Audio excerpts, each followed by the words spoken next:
Hey, you guys. Scott here. It's fundraising time again at the Libertarian Institute. And I say again very loosely because we haven't even held a fund drive since the summer of 2019. And the reason for that is because you guys were so generous in the great book and institute fundraiser of summer 19 that I felt terrible coming back to you again until the book was finished. But now the book is finished and the institute is out of money. And I got to be able to pay my guys and pay my vendors and keep this thing going. So I need help from you. It's myself, the legendary Sheldon Richmond, the firebrand Pete Quinones, the brilliant Kyle Anzalone, who also works for antiwar.com. And of course, we got Keith Knight, Tommy Salmons, Patrick McFarlane, and all your great podcast hosts there, plus all the best writers in the libertarian movement. And very proud about the 6 books that we've published so far. 3 of mine, 2 of Sheldon's, and 1 posthumous book of the great William Norman Grigg. And we've got more great book projects coming up this year. We're going to publish one by the great Brad Hoff about Syria, and Richard Booth, the best journalist in America on the Oklahoma City bombing, is writing a book all about it for the Libertarian Institute as well.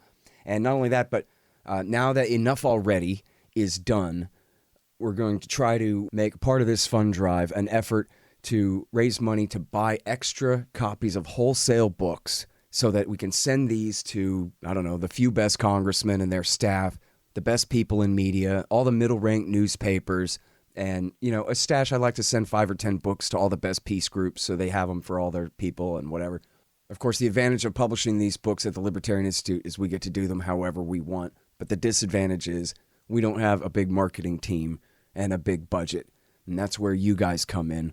We need your help to promote this book in a very grassroots way from the ground up. And we need your support so that we can buy wholesale copies to send out to the people who need to get their eyes on it. So check out libertarianinstitute.org/donate. We got all kinds of great kickbacks for you there for your donors. We got lifetime subscriptions to Listen and Think Audio. We've got Copper, Ron Paul coins, and all kinds of great stuff there. So check it all out at libertarianinstitute.org/donate. And thank you all very much. All right, you guys, on the line, I've got the great Gareth Porter. Again, he's writing at the Grayzone, this time sharing a byline with Max Blumenthal, and we're reprinting it at antiwar.com. It'll be up on Monday, the whatever date that will be, the 15th, the 22nd? Yeah. It's called U.S. State Department Accusation of China Genocide, quote unquote, relied on data abuse and baseless claims by far-right ideologue. All right. Welcome back to the show, Gareth the Great. How you doing? Well, thanks so much, Scott. Glad to be back again, as always. Very happy to have you here. You're always telling us what ain't true, and you're always right. I was just telling the wife last night, he's always right. There was that one time, like 13 years ago, where you ran the story with the Pakistani source, where you were like, actually, you know what, there's some nuance there. I think I want to append. That's as close to a real mistake I could think of you making this whole time. And I've interviewed you about everything you wrote ever since, before and after that too. So, yeah. Now, on the other hand, I'm more cautious than most. I'll say that much. Yeah. Well, and listen, starting from a position of disbelief and not impressed is a pretty good, first position for reporting of on the subject matter that you report on. I gotta say though, I already knew a lot about Iraq War II before I started talking to you, and that's how I knew you were so smart, because you knew all this stuff that I knew about it, only a lot more and better than that, and I was learning new stuff from you there.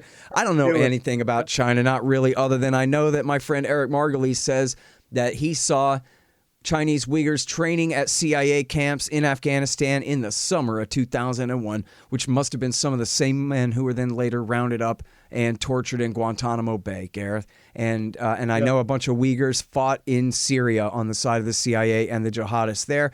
But then I also know that there's an endless list of accusations that the dictatorship in Beijing is waging a massive kind of ethnic and religious sectarian type cleansing campaign of re-education and mass concentration camps and God knows what. And so I guess my first question for you here is, as you're debunking this guy and his, I guess, most audacious claims about what's happening there and calling it genocide, and all of that.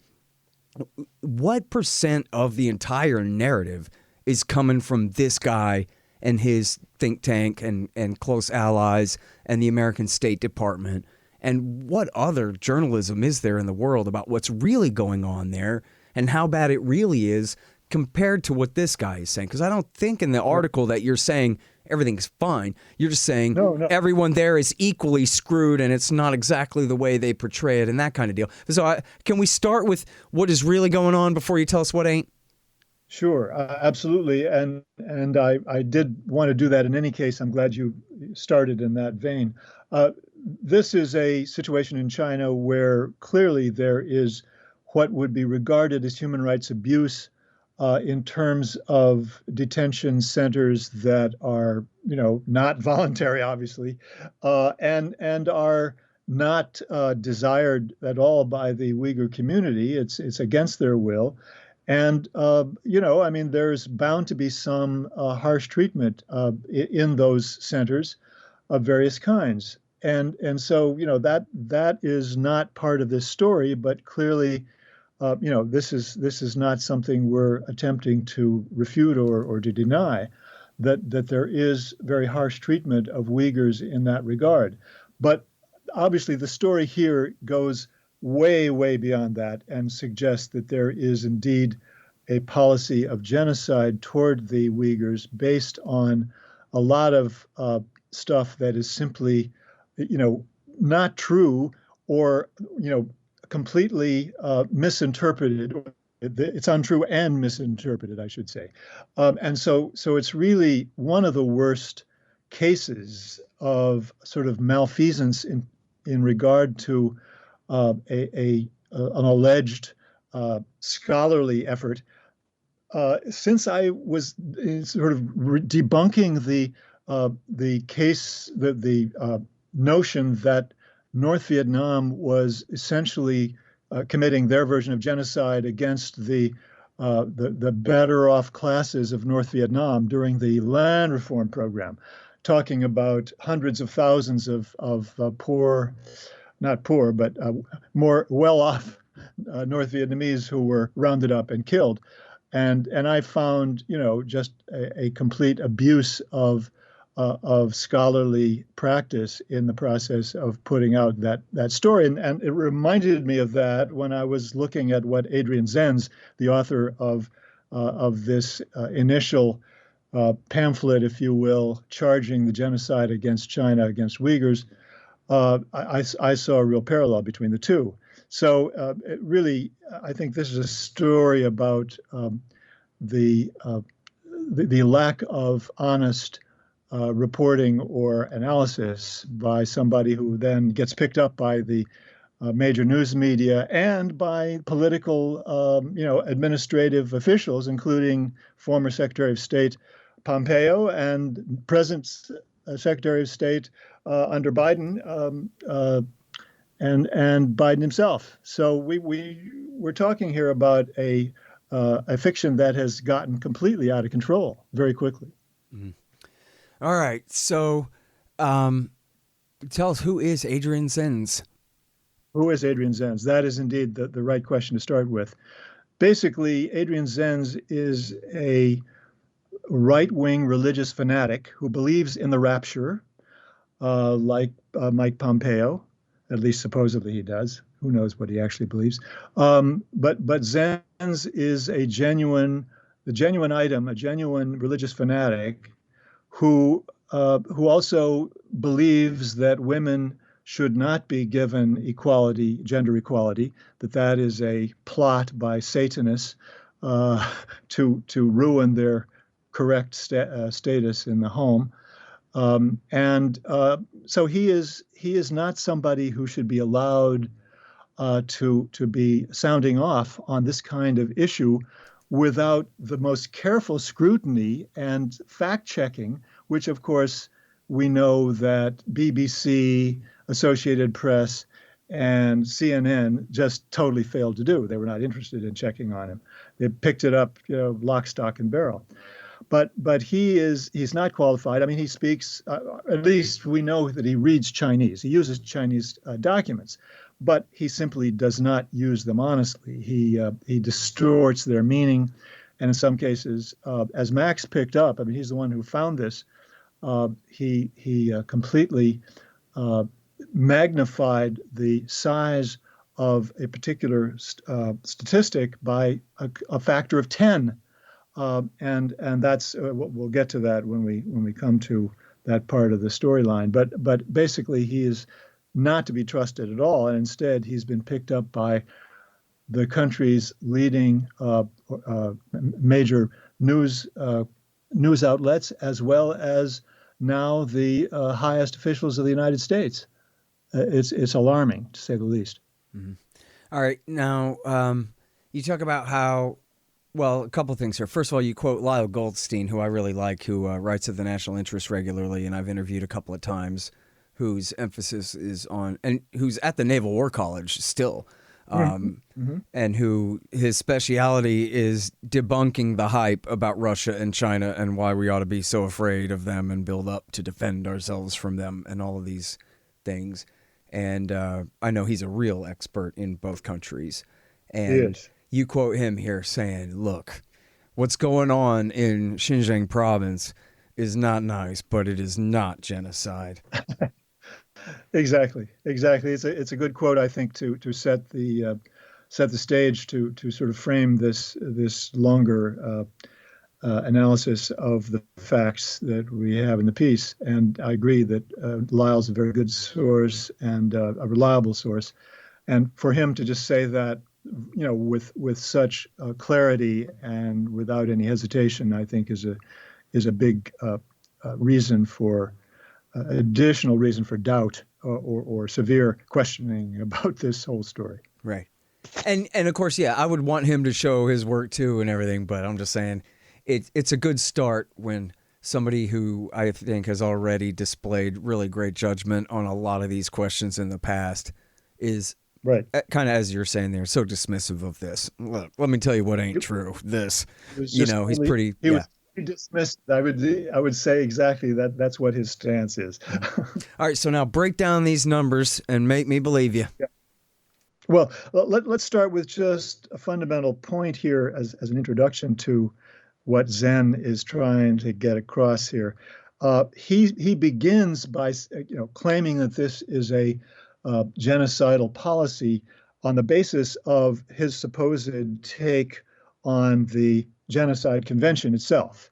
And his point here is that he says that the Genocide Convention, let me just read exactly what he says. Says Article 2D of the convention says that imposing measures intended to prevent births within the group is one of the indicators of genocide, and that the Genocide Convention has a series of criteria, any one of which supposedly could become, according to Zenz, could become the basis for calling genocide. But Article 2 qualifies this by saying that the relevant acts must be committed, quote, committed with intent to destroy in whole or in part a national, ethnical, racial, or religious group as such.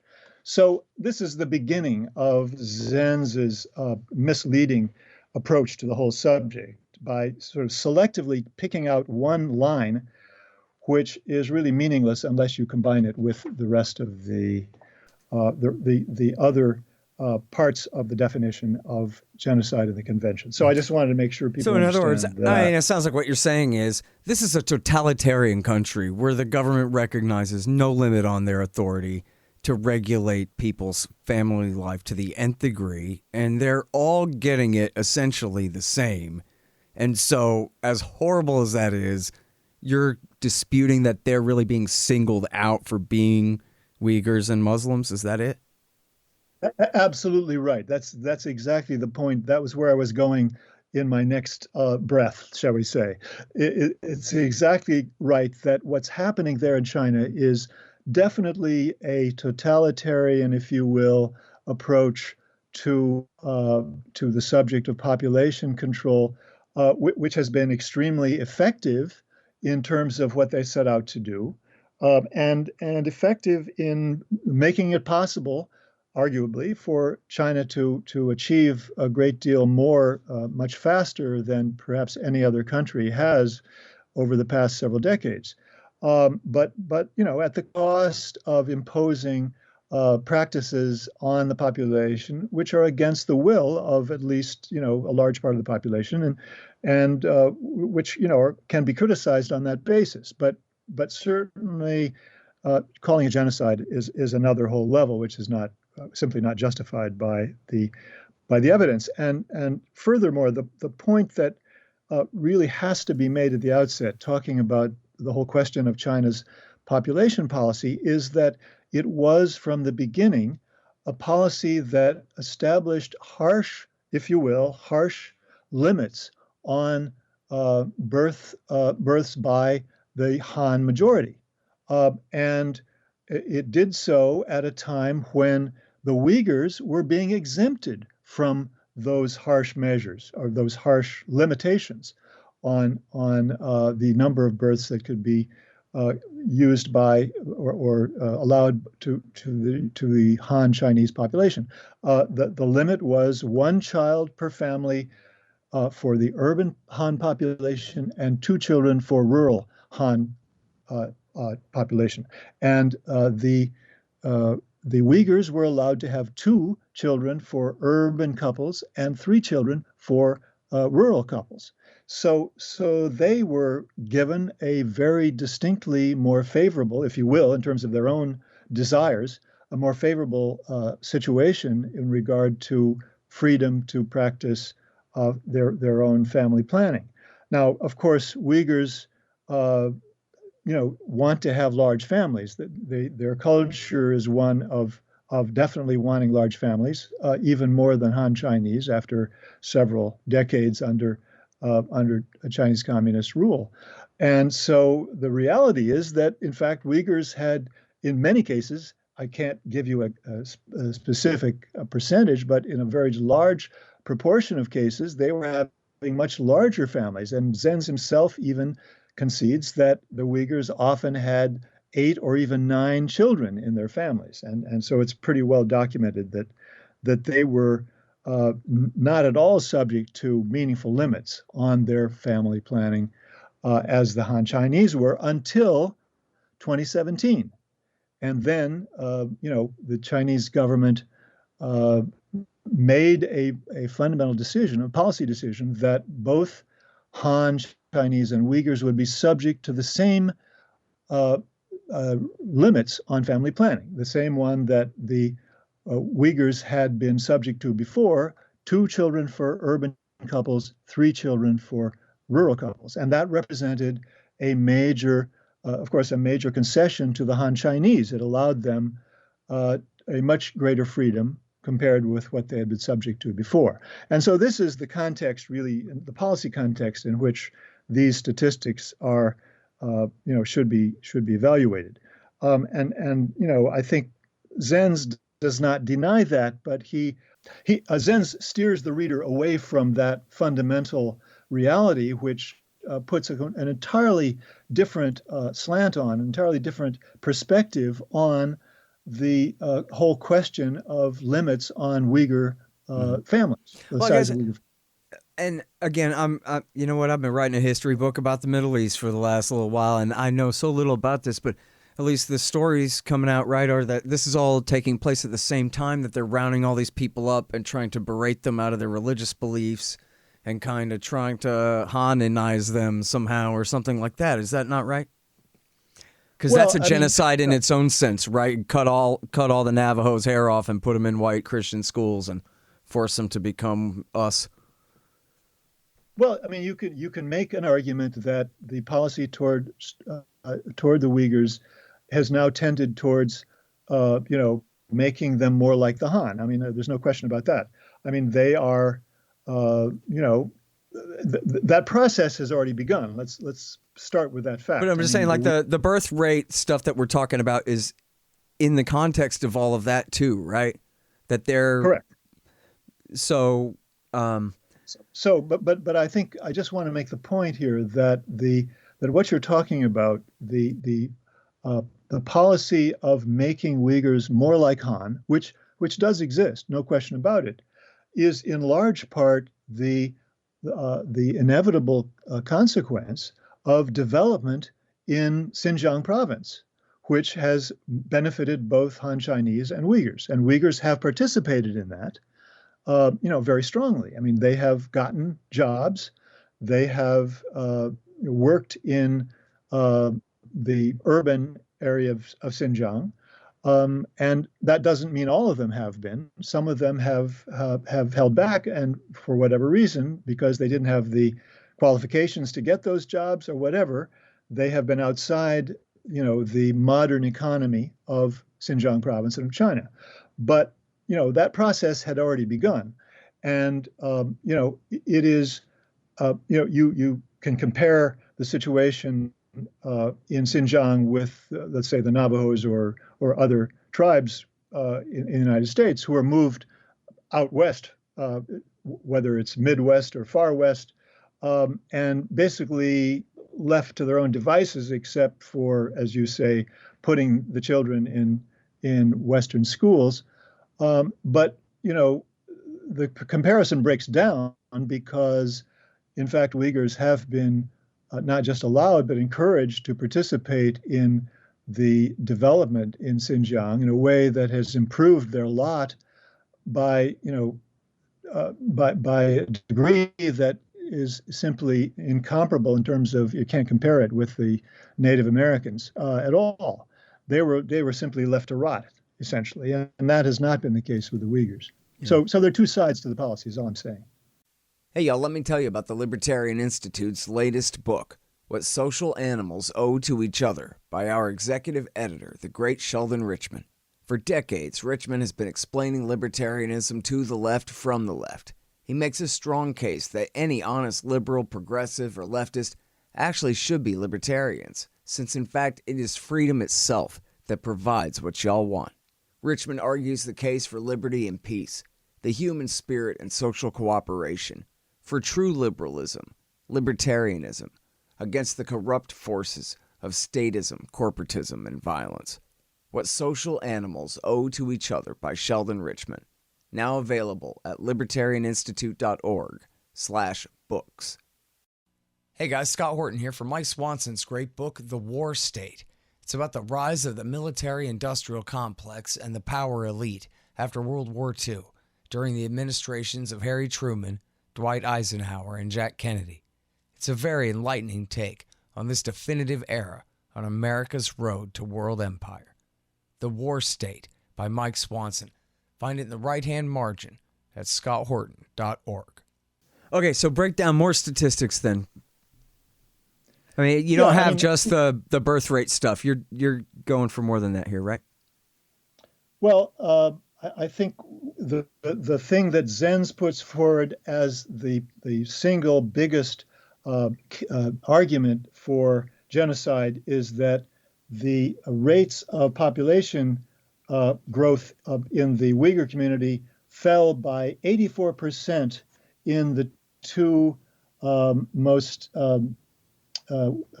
heavily Uyghur prefectures of Xinjiang between 2015 and 2018. This is this sort of the single biggest argument that he makes. But he fails to put that into context where we provide fuller expression of the statistical reality that has has characterized the status of the Uyghurs and the Han over the last 10 years or so.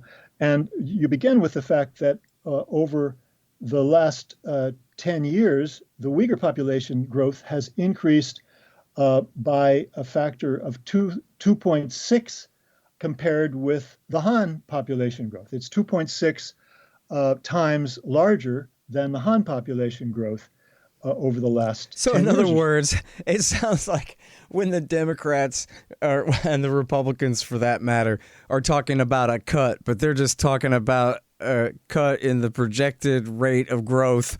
They don't mean a real cut at all. It sounds like the same thing here. You're talking about the growth is still steady. It's just decreased a bit as it continues to rise. Yeah, that the growth rate is smaller. And in fact, the growth rate fell precipitously in 2017, 2018, when in fact the Uyghurs were for the first time subject to the same limits. But in other words, it's still a growth rate. It's not just a decline rate. It's still a growth rate. It's just a lower one.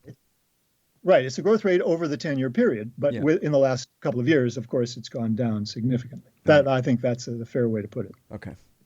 All right. And then what's this about framing free healthcare as genocide? I can see that. I mean, we're talking about communist China here, right? Right. I mean, this is just the weirdness of Adrian Zenz coming to the fore. Although, you'd have to really know a bit more than you would from reading his own paper or the press coverage of it, the media coverage of it, to understand this.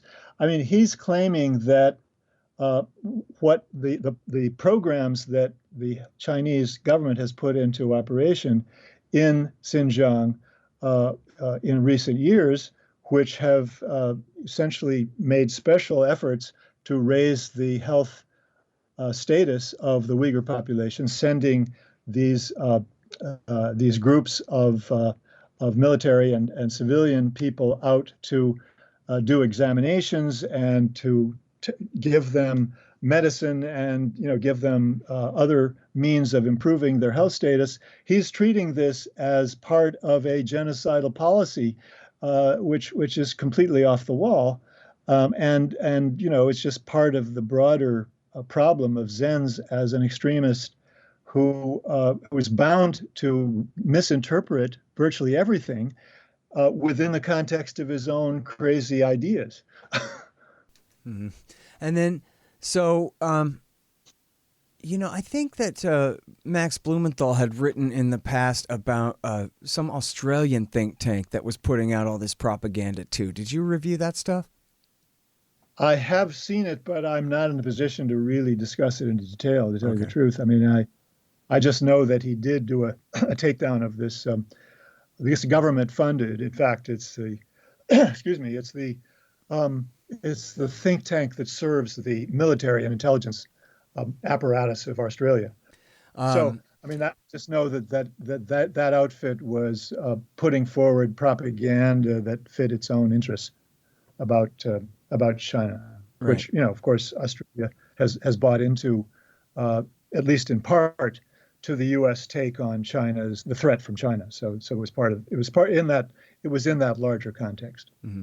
And then, so what's all this about exiles? I got flashbacks of Ahmed Chalabi on Frontline, and him and his buddies promising we're going to find all these weapons of mass destruction in Iraq. And a friend of mine said to me, "Oh yeah, no, I saw these Chinese dissidents on Frontline." Oh no, not Frontline. Who are these dissidents, and what kind of shinola are they shoveling? Well, there was one woman who was the star of this entire show of Uyghurs who tell their stories to Western outfits about how horribly they were treated. She claimed that she was sent to one of these detention centers and was tortured, mistreated physically, and then later on, she was interviewed by another outlet and admitted that, well, there was no physical mistreatment, but it was mental mistreatment. And then in a third time, she went back to the original story. So, I mean, this is just an example of the kind of thing that you're going to find when there is when the fix is in, when the media are looking for people to, sort of carry forward the storyline that has already been put out. You're going to find plenty of people in the Uyghur community who will tell you, stories that will, raise people's hair. Mm-hmm. And I don't doubt that there has been physical mistreatment. Don't get me wrong. I think there has been physical mistreatment of some of the Uyghurs in the detention centers. Beyond that, I would not venture to go. I mean, I don't know how serious it is, but we also have this problem that there's going to be exaggeration, and the people who tell the stories, initially at least, are not necessarily the ones who have actually been mistreated. Yeah. And you know what, too? I mean, I'm still going through my withdrawals from the little 7-year-old Syrian girl asking Obama and Trump to start World War III if you have to save the Syrian people. Oh I yeah, mean, yeah, and don't forget the situation in Kuwait with the young lady who tearfully told the story of the babies who were removed from the cradles that kept them warm. yeah, the incubators. The incubators, sorry, the Yeah. incubators, yes. It's a long history of this, as you know, better than hardly anybody else. Yeah. Um, and, yeah, I agree with you, too, that, we are talking about a totalitarian dictatorship here. So if exile has a story to tell, it might very well be true. But come on, we also live in the declining American empire where our national security establishment is just panicked and terrified about the rise of Chinese power in the world. And they're trying to do everything they can to contain it, which can seemingly only backfire anyway. So far, it seems to be only backfiring anyway.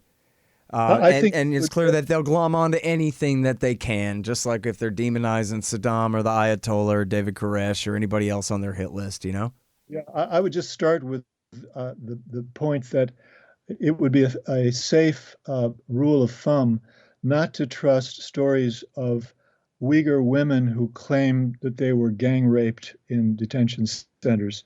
I don't think that's going to be the way that mistreatment is going to be manifesting itself in those centers. Or at So least, that, yeah, let's have a little cooperation after, Muammar Gaddafi's army using Viagra to rape their way across. There's so many examples. We can spend the rest of the afternoon just talking about the fake claims that you remember when Bill Clinton pretended that the Serbs had murdered 100,000 innocent Kosovar civilians in order to start the war in '99? I admit that I had not had that on my mind for a long time, but thank you for reminding me. Good times. Yeah, boy, that never happened. I'll tell you what. Yeah, no, there's an endless list of them. But yeah, I agree with you that, and we are in a difficult position too, where there is a bit of an iron curtain here where I don't know who all has gone to Xinjiang to check this out for themselves or what they could possibly learn on the ground there in these circumstances. And yeah, I have no idea the limits of the abuse that these people are putting up with.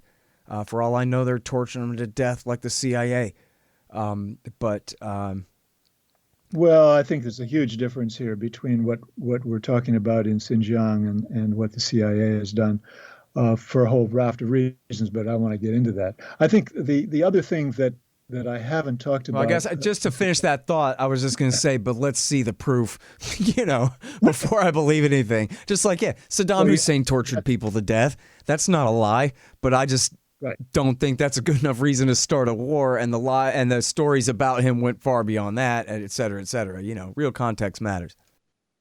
Definitely not. Now, the point that I wanted to raise before we finish to make sure that this is part of what people understand about the situation. And Max and I did not get into this in the article, and I had intended to do so in my initial draft, but it just turns out that I could not figure out precisely how to make the linkage between the two. But look, there certainly is a relationship here between the detention of Uyghurs in these camps in Xinjiang, and the fact that the Uyghurs were heavily involved in terrorism, not just outside of China and particularly Xinjiang, but particularly in Xinjiang for many years. I mean, they carried out a campaign of terrorism, which was pretty horrific in Xinjiang. And, it was the government began to respond in 2014 in a new way, but it still had not gone to these detention camps yet. But by 2016, 2017, you had the convergence of this situation regarding population policy and the need to deal with the fact that the Uyghurs were going way beyond their new limits in 2017. And on one hand, and the fact that they knew the Uyghurs were still connected with an international Uyghur system of terrorism. They were having trouble figuring out how to nail it down. And so I think they made a huge mistake, but what they did was to try to combine these two things. Mm-hmm. And I think, it was a huge mistake, but I don't doubt that there is, that is a big reason why you have harsh treatment of Uyghurs in these detention camps. Do you think CIA was behind that campaign? Which campaign? No. Well, I don't know. I mean, I know that to rewind to go back. Campaign. No. I mean, no.